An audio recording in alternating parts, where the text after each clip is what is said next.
Okay, let's do this. We are the New York Knicks. I'm back in the New York groove. Well, it's the Knicks. New York. We are the New York Knicks. New York. For this new season we're about to enter, the Knicks is taking no shorts, just like winter. New York, New York. New York be about the Knicks, huh? But the best thing about New York City is K-N-I-C-K-S. Everybody say go New York, go New York, go! Go New York, go New York, go! Hey everybody, welcome to the New York Knicks podcast, episode 665. I am Jay. How you doing, Mark? Good. The Knicks are they're 10. They've won 10 of the last 14 games. Everything's good. No one's unhappy, right? No, nobody's unhappy at all. 10-4 in your last 14. Everyone's thrilled. No problems. No one's complaining. Everyone's just super excited, right? Sure, we'll go with that. Okay. I think last show we were riding a 9-game winning streak. We were everyone was in happy, everything's going right land. Then the Knicks are now 1-3 in the last 4. So it's all about perspective. But the perspective right now is it's the end of the world and Tibbs is going to ruin this team. Is that correct? Well, I mean, at least they got to play the Raptors, which is like a free win. Do you know that the East is so bad? The Hornets lost 18 of 19 games, won 1 game, and passed the Raptors in the standings. I thought the Raptors were supposed to be good. They have RJ Barrett and Emmanuel Quickley. Next year, they will have committed, I believe, over $100 million to Scotty Barnes, RJ Barrett, and Emmanuel Quickley. That will be almost their entire cap. Yeah, They're headed places, right? They're capped out, and they're going to lose Bruce Brown and I think maybe even Pirtle. Like, they're not in a great shape. You think being 8-29 and being all in on that roster is a bad thing? Well, at least they're going to get rewarded for that with a good draft pick because our lottery system's awesome. You really don't like the lottery system, huh? I think it's terrible. Shouldn't it be trying to make inept franchises better? No. As a Knick fan, I like when the draft would help inept franchises because that's usually us. I think it should be completely random. Okay, you're completely random. I mean, is anybody complaining that the Hawks got the number 1 pick this year? I mean, only because no one thinks that highly of the number 1 pick. No one's really complaining. Yeah, but like, they were like a mediocre team. They weren't a terrible team. Like, it's not the end of the world if that happens. Okay, well, whatever. By the way, why are the Raptors such trash? Like, Barrett's numbers are actually more efficient than he was as a Knick. Quickly's pretty good. I mean, they're both good on offense. Does the coach just say, "Hey guys, we'll be better on offense if we play no defense"? I don't know. I knew they were going to be bad, but this is really really They're bad. shockingly bad. Like, Yeah. and they have a bunch of good offensive players. Like RJ Barrett's he's not bad offensive player. Quickly's a decent offensive player. Greg Dick's having, I mean, Breakout I guess year season. 2. Yeah. Breakout season. Pirtle is like he's a pretty good offensive big man, not good on defense. Scotty Barnes wasn't he rookie of the year like 2 years ago? Yeah. And why are they? Why don't they know how to win games? I don't know. I mean, their bench is really bad, but I don't know. Other teams have bad benches. Speaking of the Knicks. Okay, you want to pivot back? So, since last show, the Knicks had their mighty matchup with the OKC Thunder. Also, on a side note, Cleveland beat the Thunder last night. And Cleveland right now, I think as Knicks fans, we want to say they're a joke and they're going to be out in the first round. They've been out in the first round the last 2 years. Cleveland seems to, at least as far as the regular season, they figured something out. And they look really, really deep and really good right now. They're on pace for, I think, 70, 71 wins right now. Right. They didn't really make any big changes to the roster either. They changed coaches. What's his name? The guy the other contender to be the Knicks coach, former Nets coach. Kenny Atkinson, who clearly is getting things right there. But like last night, like Donovan Mitchell had a terrible game as far as shooting, and they still beat the Thunder. Yeah, well, they're a deep team. They they kept their starting lineup together, and then they just added some peripheral pieces, and just had some guys that just got better. Mobley got better. Garland got better. So Dean consistency. Wade got better. Like I mean, the bench pieces are getting better also. It helps not trying to incorporate like 8, 9 new pieces every season. Yeah, but they've been incorporating guys. But yeah, they've adding less. We can They've add a been together for couple, but like the starters have been together for longer. That's for sure. And guys are getting better. Okay, Knicks. So Knicks played a hell of a 3 quarters against the Thunder before falling apart. yeah, it was. Yeah, I thought they were gonna do it. I really did. the second quarter, the offense was humming along, moving the ball as good as they've done all season, as good as they've done under Tibbs. It was an amazing second quarter. And then the wheels started falling off in the third quarter, and like the fourth quarter just completely fell apart. Yeah. And the Knicks, I feel like, played kind of their heart out in that game. And some guys are like kind of like dealing with nagging injuries. Then they got their asses kicked by the Bulls. Lost a kind of, they didn't get their ass kicked by the Magic, but they lost to a fairly depleted Magic team. If they had lost to the Raptors last night, I feel like we'd be maybe in angry mode. If they lost to the Raptors last night, I probably would have said, let's just do a show next week. What is going on, Jay? What is your take for why the Knicks are stumbling? Well, there's a couple reasons. One, obviously, the Knicks bench is not very good. I mean, they are missing McBride and Mitch, which would be the 2 best Knicks bench players. Yes. The bench is really, and McBride also had coming off a streak of really not playing that well, but he's obviously better than anyone they have on the bench by far. What do you think of the Landry Shamet? I guess let's talk about these bench pieces. First of all, what do you think of Campaign up to this point?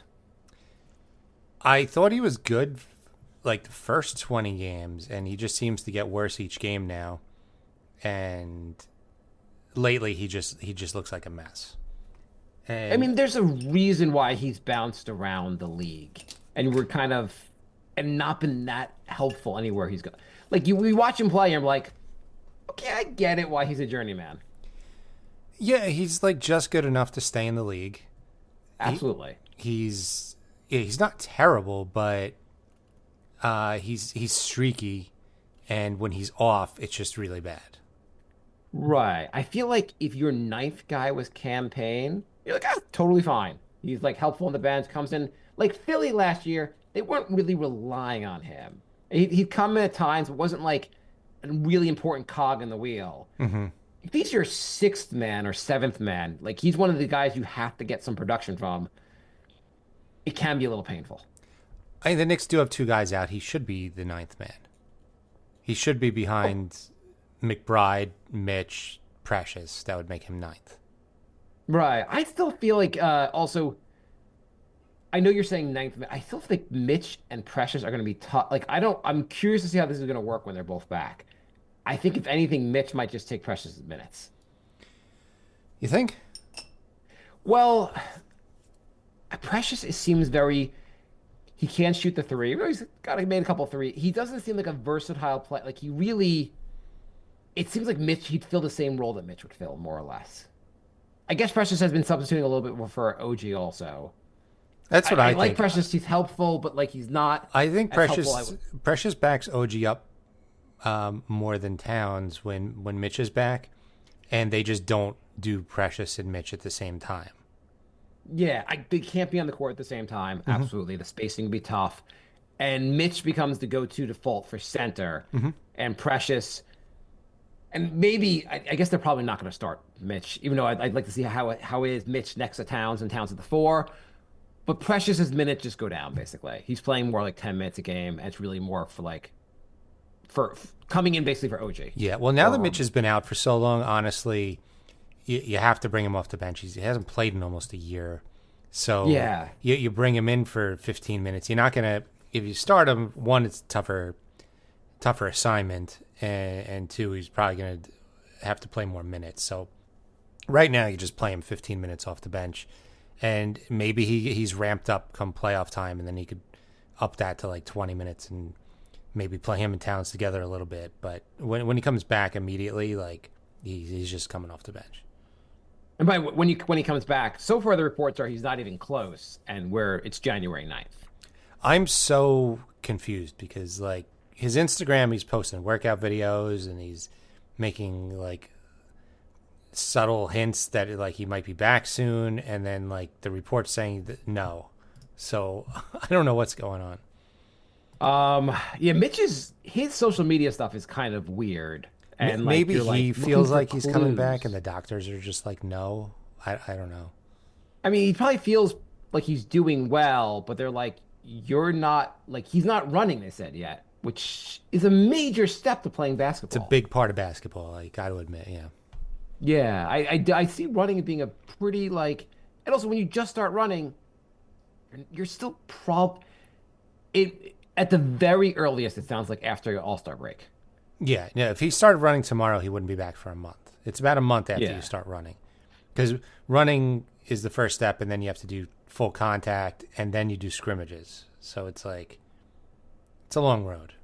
It's a long road. And obviously, all that matters really is he's back for the end of the season so he can be in healthy and in like rhythm for like the playoffs.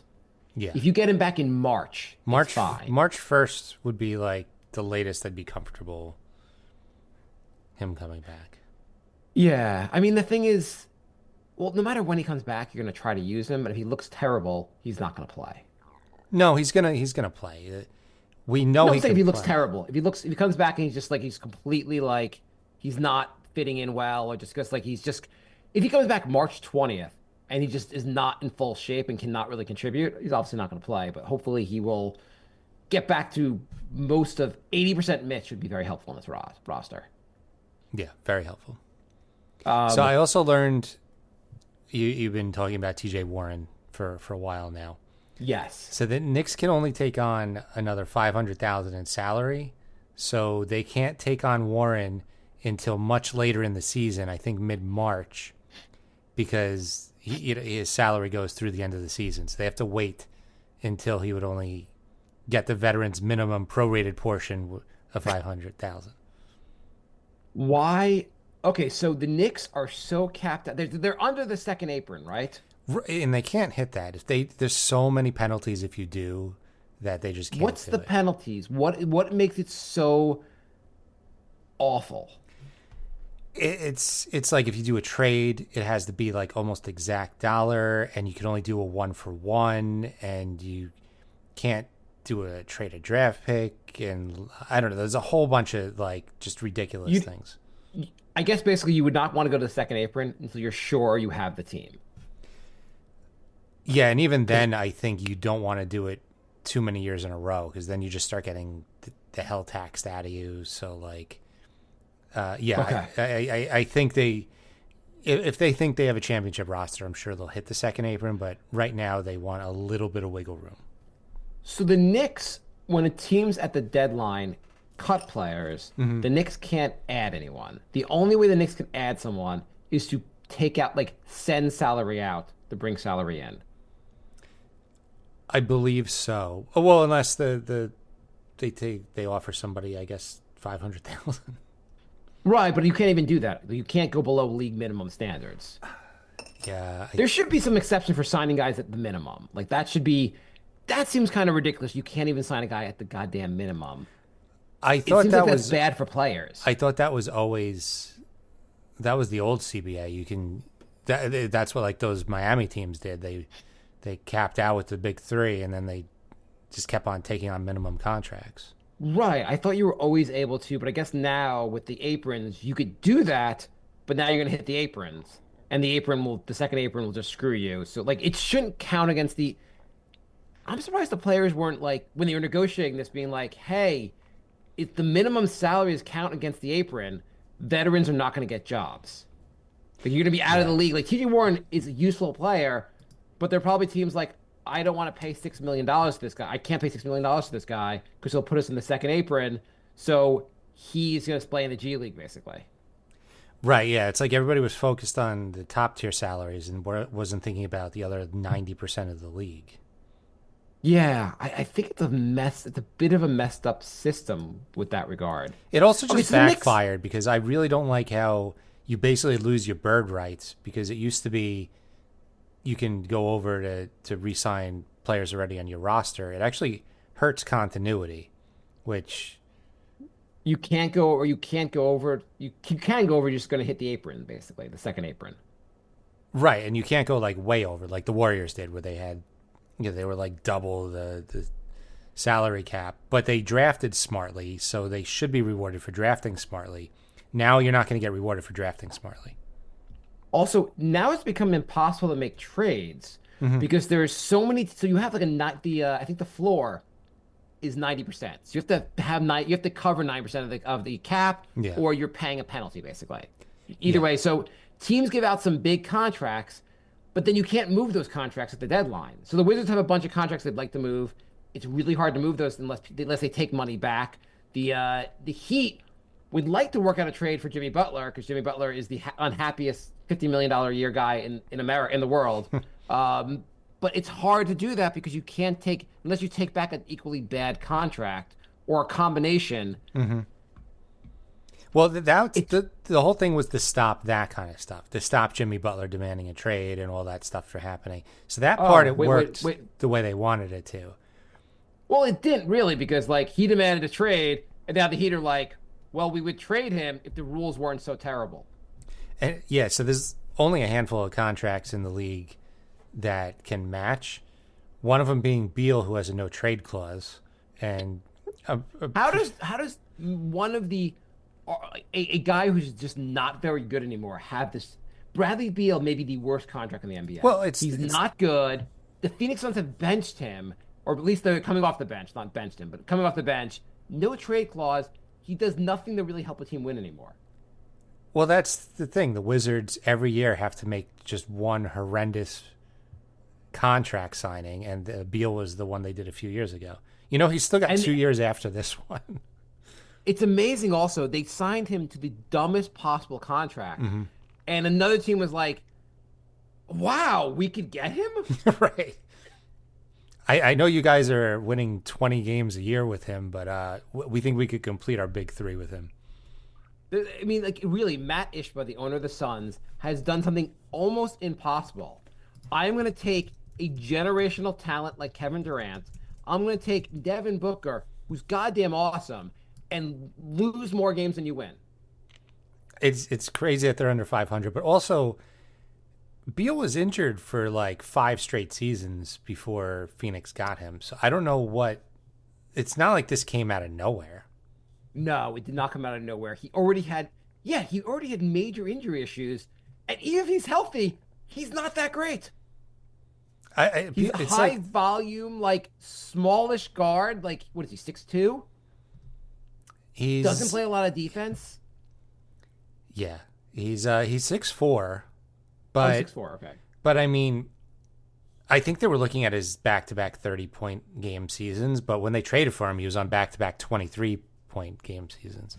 So I mean, either way, there's the joke of there's only one basketball. He has to do more because you already have 2 guys who are electric at scoring. You have Devin Booker and Kevin Durant.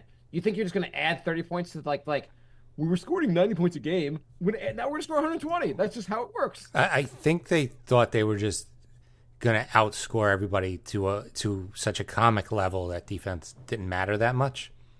Well, now they have trouble outscoring like the Charlotte Hornets. I know. Okay, let's go back. So here's something I want to cover with you, Jay, about the Knicks. So what is the big thing in Knicks land right now? I mean, I mentioned it before. What's the big thing that's driving people crazy? The bench minutes. Or just the minutes in general. It's not even the starters' the minutes. Conversely, the starters basically. Yeah. Well, yeah. They go hand in hand. Yes. They go hand in hand. By the way, so I'm going to read you a quote from Kat related to this. Okay. And by the way, Cat was a guy that tell me there were some concerns for trading for him because Tibbs had coached him previously, and one of the big reasons it didn't work out in Minnesota was Cat and Tibbs' relationships, reportedly. Yeah. Yeah. Okay. Cat says, I feel like you give him flack all the time, no matter where he is, and by him he means Tibbs. But you all keep talking about him, and that means he keeps getting a job, and that means everyone keeps respecting him and knowing what he can do for a team. He's done it in Minnesota. I'm sorry, he's done it in Chicago. He did it in Boston. He did it with us in Minnie, and he's doing it here, even before I got here. So say what you want about Tibbs, he gets the job done. I mean, we've said it before. He took like a 23 win roster, almost the same exact roster, and had them in the playoffs the very next season. So he gets a lot out of his players. It's just there are some things that drive people crazy. They overblow it a little bit, but I will say the Raptors game, he unloads the bench with 2 minutes left, and it's like a 23-point game, and the Knicks win by like 11 or 12. They let up they gave up 12 points in 2 minutes. This is why Tibbs is never unloading that bench with like 4 or 5 minutes left. I mean, I guess we didn't get through the bench, but basically, Shamet has showed something in the Toronto game. He showed his defense has been okay. He hasn't been doing that much on offense. Precious is limited, but he's been okay. He's got some monster dunks at times. Matt Ryan can't be in the NBA. Jacob Toppin's can't be in the NBA. The rookies are rookies and a bit limited. You can give them more minutes. They can develop more, but none of them are taking the world by storm. Pacome Dadier basically hasn't looked amazing in down in Westchester. Kolek had one big game in Westchester, but he's had some stinkers there, or some mediocre games there also. He looks good. I feel like Kolek looks maybe as good at Payne in times, and sometimes not. I want him to get more minutes, but like it's not like the Knicks have amazing options, right? Right. I think Precious and Shamet have looked fine. Not like world beaters, but they look fine. And then obviously McBride's really good, and Mitch is good. I mean, that's 9 right there. We say it every week. We would like a big wing. Don't know how they're going to get one. Maybe it is. Apparently, they can only get one with 5 days to go in the season. Right. Maybe it is TJ Warren, and like March 15th or whatever the hell they can sign him. Maybe that's the plan. And then all of a sudden the Knicks have like a 10 deep roster. Yeah, maybe that could be the. I mean, we could be doing an episode 2 months from now and be like, "Wow, 10 deep. Nobody's playing over 34 minutes. Like, this is great." TJ Warren scoring 40 a game from the bench. It's crazy. I mean, it's TJ Warren also in the bubble playoffs was amazing. He was unstoppable in the bubble playoffs. Yeah. It's been a while, and some injuries, but okay, so the Knicks bench is kind of garbage, more or less, with some like okay players. It's not a good bench, right? Right now, no. I mean, when you have like 4 serviceable bench players and 2 of them are injured, it's not a good bench. I'm going to read one more quote, and then you could be the minutes police. I'm going to make the argument that Tibbs is not being so crazy with the starting lineup. Okay. Well, I'm going to start off with this quote. So Windhorst reports, internally, Knicks believe lack of depth turned into a strength. Starters have played 150 minutes more than any other lineup in the NBA. That's times helped solve the Knicks' continuity after 3 huge trades. Fast-tracked process Knicks coaches expected to take much longer. So in many ways, the 5 are playing together. They're one of the best lineups in the NBA. And part of that is because they're playing so many minutes, they're getting to know each other really fast. I mean, that is a good point. Counterpoint, they do have 2 injury-prone players in their starting lineup right now. And all these minutes early in the season, it's just a risk. If you're complaining about the bench depth, watch what happens if one of these guys gets a long-term injury. I mean, we already know that if Towns misses a game, you're getting like 25 minutes of Sims. I don't know if anybody really wants that.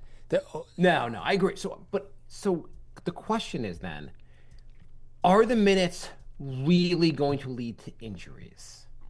And I guess like the point people will make is that like it seems obvious the more you play, the more you're risking things. Mm-hmm. I don't know if you were aware that like so Tibbs has been known in the past to have like really hardcore practices. Have you heard that? Yes. Do you know what's happened to practice? It's gone, Practice right? now is much lighter. He understands guys are playing a lot of minutes, so practices are at half speed more often. Okay. I mean, that's There's good. less practicing, so like the wear and tear in the body. Yes, they're playing high number of minutes in the games, but we're also not putting less wear and tear on them in practice. Mm-hmm. Fair point. Yeah. No, that is a fair point. Okay, I got another one for you. So, Walt Frazier, do you know he played 43 minutes a game in the 1970 71 season? Well, I mean, Wilt played 48.5 one season, but What's he? So Frazier played 43.2. Another season was 41.7. Another season was 41.1. Another season was 41.1 minutes. He seemed to do totally fine playing upwards of 40 minutes a game, and no one was screaming. Well, we have no idea if people were screaming minutes, please, because I'm back in 1970s. But like, generally speaking, he played no issue. yeah, I just feel like the players run around a lot more than they used to. There are a lot more miles on them. I remember back in that day when you watched the clips, everyone after every play stood around for 10 minutes to catch their breath. I There totally wasn't remember a lot of. It was more like one guy had the ball, and a lot of them were kind of standing around. There was a lot of ISO stuff. There was 2001, 2001, the 2001, 2002 season, Latrell Sprewell played 41 minutes a game. 2004, 2005, Stephon Marbury played 40 minutes a game. Jamal Crawford in the 07-08 season played 39.9 minutes a game. I Latrell played 39.2 minutes a game in the 2001 season. Marbury played 39 minutes a game in the 03-04 season. Mello in 2013-14 season played 38.7 minutes a game. All those seasons, these players did that. None of them really had any injury issues those years. there. I guess there is not a proven correlation. I mean, I'm looking at my fantasy team right now, and I have injuries to Aaron Gordon, or Herbert Jones, who don't play like crazy amount of minutes, and I also had injuries to Alvarado, Cade, Giddy, Gafford. Like none of those guys play a ton of minutes. Like, you know, Okay, name me a player who does load management who also doesn't have injury issues. Kawhi Leonard, the leading proponent of load management, injured all the time. Paul George likes load management, injured all the time. true. Tell me the load management guys. All the load management guys injured all the time. Guys are injured. This is the era of load management. All those players get injured anyway. It could just be random. It's almost like professional sports is hard on the body, and some players react to it better than others. The NBA did a study, and it's self-serving because the NBA did the study, but they said there was no link, no actual correlation between minutes played, or actually load management, and guys staying healthy. Yeah, I think you're winning me over because I'm looking at the box scores, and sometimes I see a Nick playing between like 38 and 42 minutes, and I'm wondering, you don't want him to play less than 36 because then you're just playing worse players like for more than a quarter of the game. So is this like 2 to 5 less minutes going to stop a catastrophic injury? My only complaint is when the Knicks are up by 20 with like 4 minutes left. But It's are those? safe. So here's I know your complaint there. So like it's 4 minutes ago. Why are the guys even out there? You're going to risk injury. Yeah. But you know when the Knicks are up by 20 with 4 minutes to go in the game, guys are jogging. Everyone's kind of taking it at half speed. Mm-hmm. So yeah, they're out there protecting the lead, but they're really also not really pushing themselves. Does it matter if they sit down for those 2 minutes or they're kind of just jogging out there? I would rather see guys like Kolick or Huckporty like get an extra 2 minutes of run because they're going to hustle the whole time, and they almost blew a lead to the Toronto Raptors. they 2 did minutes well. ago. I'm going to put all that on Toppin and Ryan. And Okay, I brought more research here. Okay, so you're saying Okay, maybe the guys in the 70s, they played half speed and it wasn't that challenging of an era.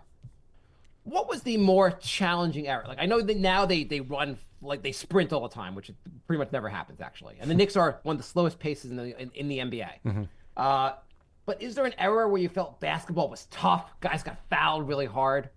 90s. 90s. Okay, 90s. That must have been a really tough era to play all those minutes, right? Yeah, yeah. Especially like what position in particular were you really banging down low? Centers, rough down Yeah. there. And you know, Patrick Ewing, all-time great. His knees, holy shit. He got worked, his knees issues, he got banged around. Like that was really tough on him, right? Yeah, yeah. Okay, so 36, 38, 38, 38, 37, 37, 37, 36, 37.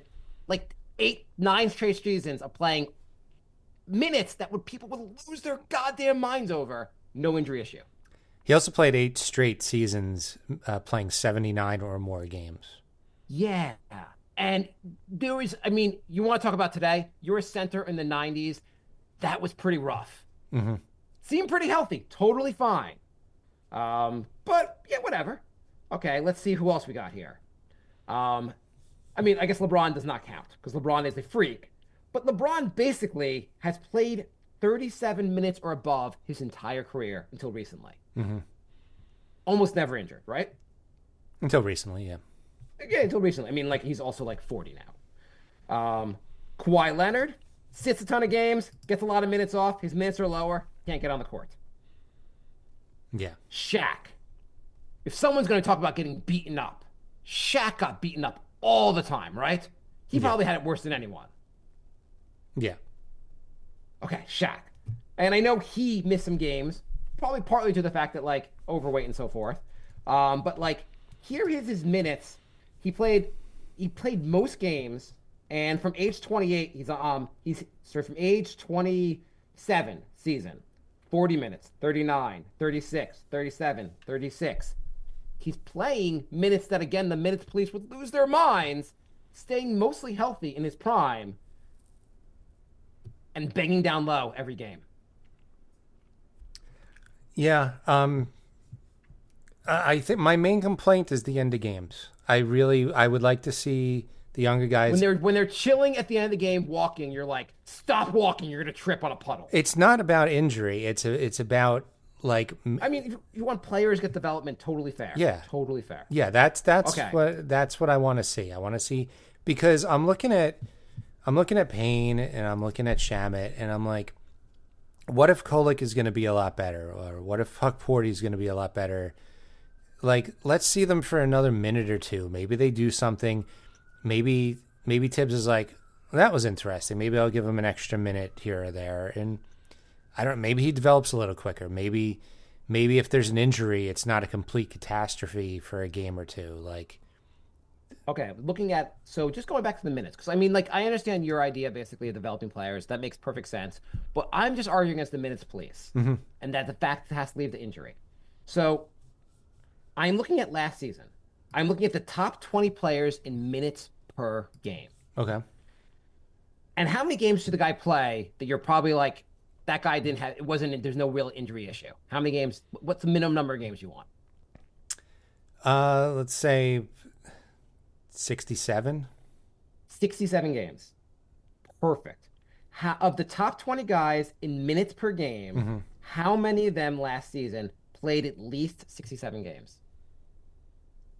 15. 19.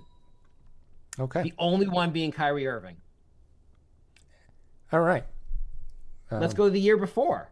We don't have to go through every season, obviously. The year before, let's go to minutes per game. Top 20. How many guys played under 67 games? It looks like two guys. Okay. Okay, let's see the year before. Well, the year before might have been the bubble stuff. Let's go before COVID, just to move it back a little bit. Before this whole resting guys era. Mm-hmm. So we're going back to the 18-19 season. how many guys played under, well, one, two, three, four. Was this a shortened season for some reason? The 1920 season?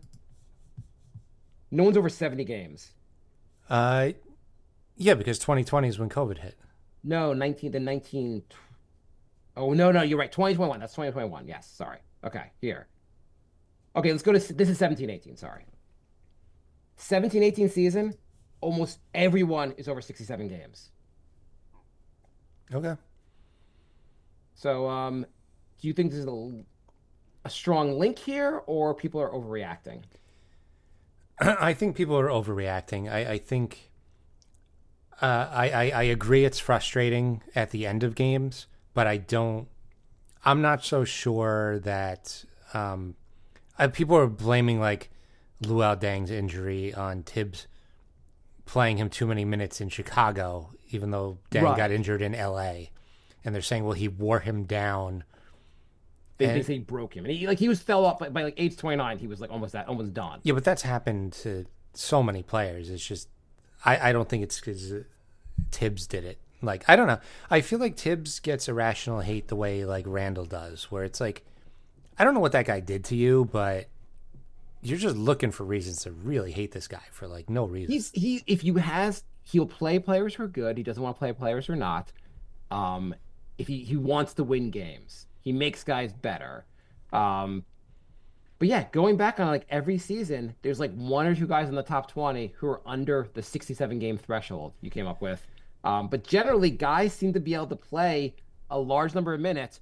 Usually, every team seems to have at least one guy who plays at least 36 minutes a game. Your star player needs to play. The only difference this year is that Tibbs is like, okay, if we're allowed to have one star player play 36 minutes, how do we have five guys to play 36 minutes? What's the goddamn difference? Right.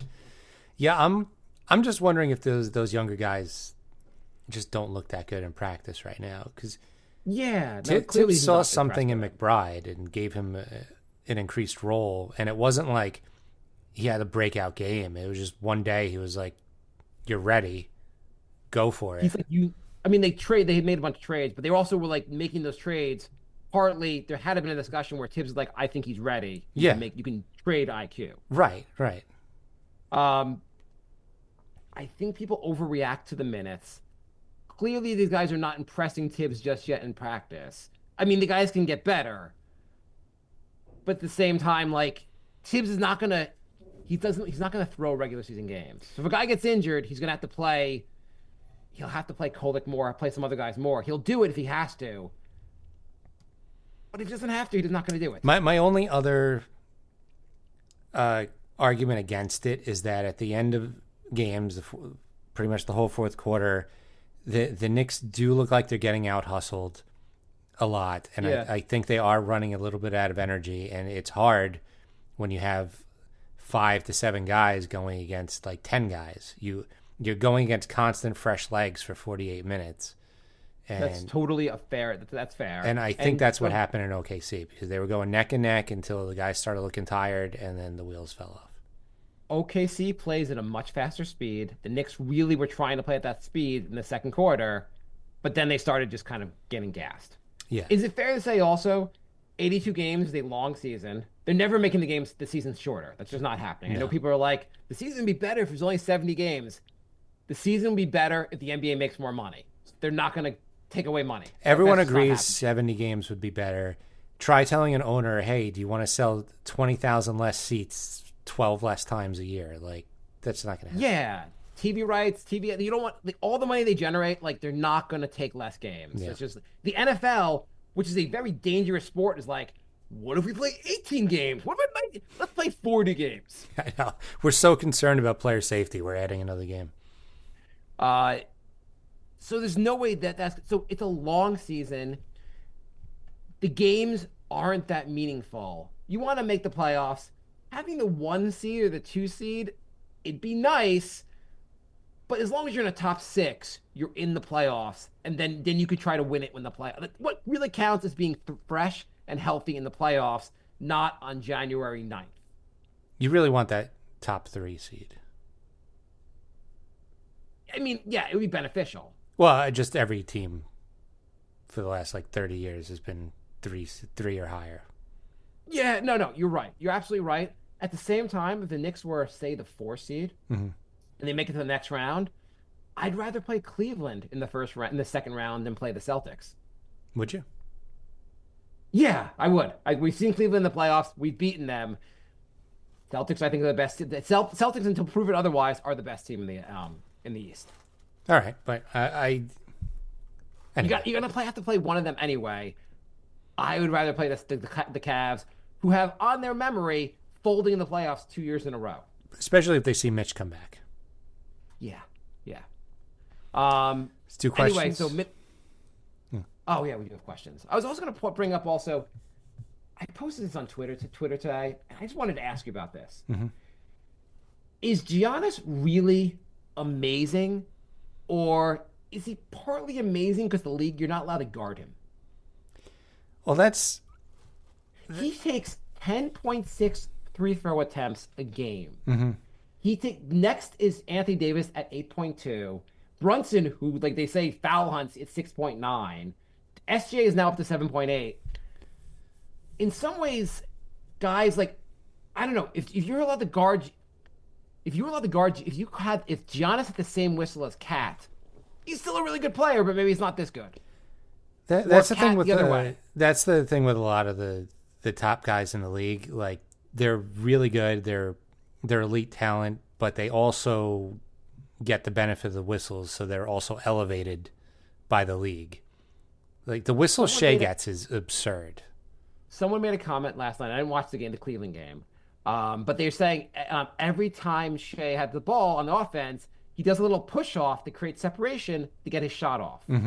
Which literally every time Cat does that, he gets an offensive foul called to him. Yeah. It's unbelievable how often he gets called for an offensive foul. But Shea does it all the time. Well, he's a star. Like, the league is behind him, I guess. He also has this, like, he does kind of like a fake contact, like, head snap. There was a play where Mobley was in front of him, didn't touch him at all, and Shea just snapped his head back and jacked up a shot as if he got hit, and he got the call. And I get from certain angles you're not going to see if he got hit or not. I just think it's shitty to do that in the first place, and to make that like your move, like your go-to move, is like, you would think the refs would look at the tapes of these things and be like, okay, this is what he's doing. Let's swallow the whistle a little bit. I don't need AI to maybe call fouls, but can AI just be there to, like, just say if their contact didn't happen? Right.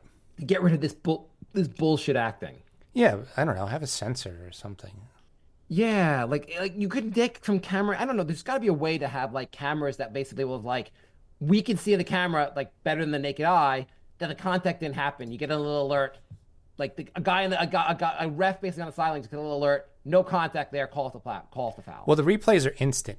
They call a foul before the guy takes a free throw. We know if it was an actual foul or not. You line up. They go, it's not a foul. You play ball again. You don't take the free throw. Like, the only thing they can do is that if after play happens, they can take points away from the Knicks. But the only thing they can do, the only thing they're allowed to do in between plays, that, like, they don't have to, no one has to challenge it. We just take points away from the Knicks. Knicks have to use their challenge to verify that was an actual block and not goaltending or an out of bounds ball. Like just unfair calls against the Knicks. Knicks have to use their challenges. Other teams are like, we didn't even speak up, and they took 7 points away from the Knicks. It's literally every game. I'm like, why are the Knicks playing like 5-on-8? It's weird. Oh my god, it's weird. It's really frustrating. But I wish Cat had the whistle that just because he really is fouled on so many plays. Yeah. Which I'm fine with if you can do it to the other team. Right. If the other team can have just as much contact, it's fine. Sam writes, this is after the OKC game where Brunson's going to learn to have a different mentality against contending teams than he does against the bottom feeders of the league. You can't beat the Cavs, Celtics, OKC with the same mentality of a 55-point game against the Washington Wizards. Brunson and Hart in the fourth quarter were playing buddy ball and icing out Mikal, OG, and Cat past the effing ball. Yeah. They did seem to go away from the hot hands in the fourth also, which seemed a little weird. In some ways, you live and die by your best players. Like, The Lakers aren't winning when LeBron's off. Most of the time, you're not winning when your best player's off. If Brunson is ice cold and playing a little hero ball, it happens. He should pass the ball more, but he's also like our best player. Yeah, but Bridges and Cat were hot like the whole game, and I think Cat didn't touch the ball for like 6 straight minutes in the fourth. I forgot he was even in the game for a while.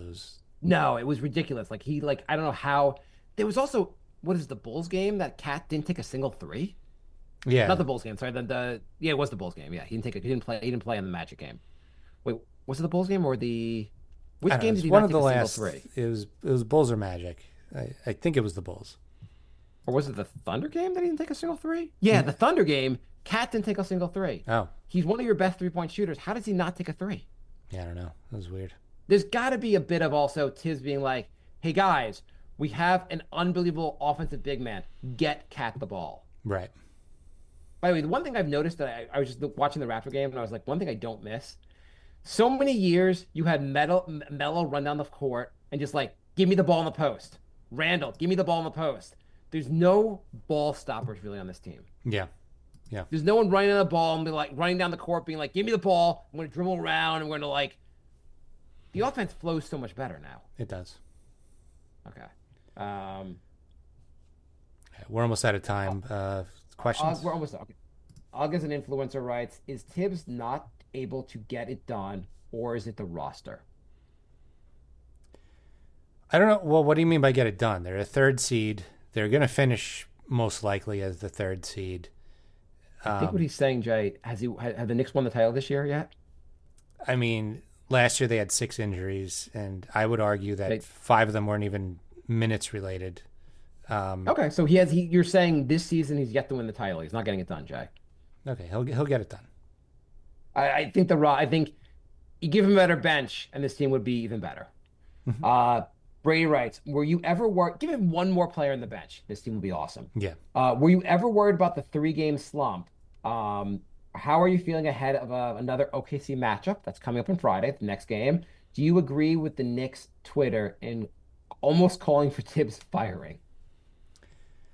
I was annoyed, but not like super worried. I was just frustrated, especially after the OKC game because I felt like the refs were particularly like a little egregious there. Yeah, a little egregious. What was the second? How are you feeling heading into the next matchup? This is we're gonna play OKC at home in MSG. Yeah, I'm looking forward to it. I want the Knicks to beat some good teams. I don't want to duck them. I'm looking forward to it. OKC's a hell of a team. They had some help from the refs. Knicks got tired. Let's play them at home. Let's see what happens. Yeah. And how do you feel about? Do you agree with the Knicks Twitter and almost calling for Tibbs firing? I mean, we've been Tibbs defenders for a while. Okay. And I think I made a show defending his minutes. Yeah. Daniel writes, and this is from Facebook, is Shamet a Band-Aid or a fill-in until Deuce is back? His shot has been terrible. Shamet is probably going to be in the rotation when Deuce gets back, but maybe later in the season he won't be. But he's going to be on the rotation for a while, at least until Mitch and maybe a March replacement comes in. Maybe Shamet, some of his shots will start falling. Hopefully, he's looked better to me than Payne. Yeah, I think in many ways when McBride comes back, he might just take Payne's minutes for a little bit. Yeah. I don't know. Neither one's amazing. What everyone has been commenting on is that Shamet's defense has been like okay. Yeah.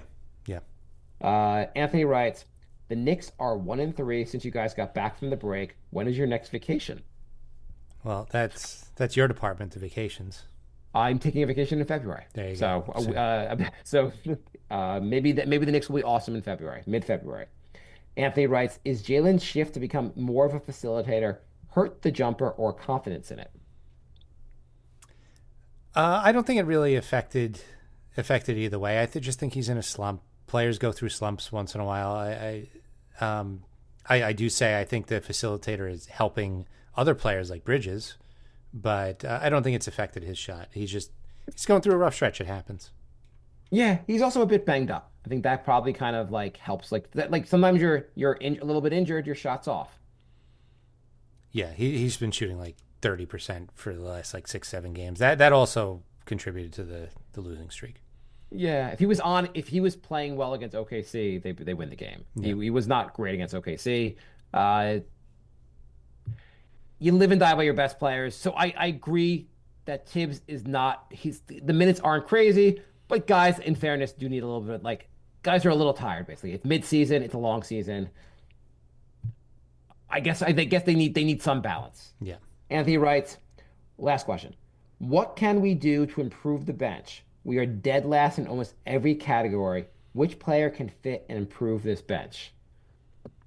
I mean, they're pretty much capped out. So they're gonna have to get somebody from the G League mid-March. Hope Mitch comes back healthy, and they'll get McBride back soon.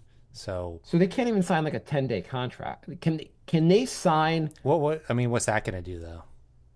I don't know. I'm just saying, can they sign anyone like a young player from like the G League? Well, maybe if they cut, I don't know. There's got to be something like Warren's more of a veteran, so like he has a certain because of the years in the league, he's guaranteed a certain amount of money. The Knicks can only pay $500,000. I think so.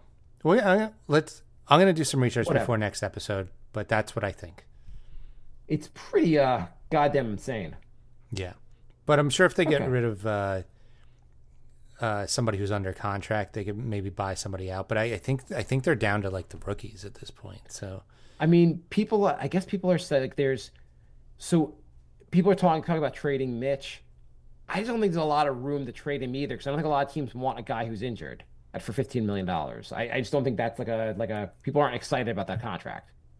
I just don't know what kind of value you're gonna get. I mean, for him anyway. Like who's available when you have like one of the better defenders and rebounders in the league? Like if you think he's going to come back for the playoffs, like it really doesn't matter if he misses 50, 60 games. Like if he's coming back for the playoffs, you're not going to get better value than that. So you're better off keeping him anyway. Right. A healthy Mitch is better than anyone you're going to trade for. Right. And then the craziest take of all, there was some account from I think from the Strickland. They put out good content, but this account said the move the Knicks need to make is trading Josh Hart. That may be the year's dumbest take. Like that might be the year's dumbest take winner. I mean, Like speaking of nothing's gonna be dumber. not outside of getting Tommy equal value for the contract, like how are you going to replace what Hart does? Like, Yeah, Hart's awesome. He's so good. He gives us so much, and he's on a good contract. the rebounding, the package him playmaking, not to mention the team chemistry. Like, no, that's Why you package Hart and McBride and make the roster worse? hey, Jimmy wants a trade. Why don't we package Brunson and Bridges and get Butler? Yeah. So yeah, there were probably fans like people on Nick's Twitter who are like, "What if we can get Jimmy Butler? And what if we fire Tibbs and hire me to be the coach? Because I know more." Like, The only person I would want instead of Tibbs is that awful coaching YouTube channel guy. you know what? I'm sure there's some. Okay, here's the move that I'm sure someone wants to make is bring back Obi. They're like, if we just get Obi back, like everything will be okay. I actually saw a Knox take today because he was G League Player of the Week. Oh, okay. What's the take that he needs to continue to like? He's going to be awesome at some point. He's in the perfect role right now. Let's let him stay there. Yeah, let him cook in the G League. Thanks for listening, everybody. The New York Knicks, NY Knicks Podcast at gmail.com is our email. NY Knicks Podcast on all social media, Patreon, Twitter, YouTube, Facebook. And we have a Discord. The link is in all the socials. And we'll be back soon. Thanks for listening, everybody. By the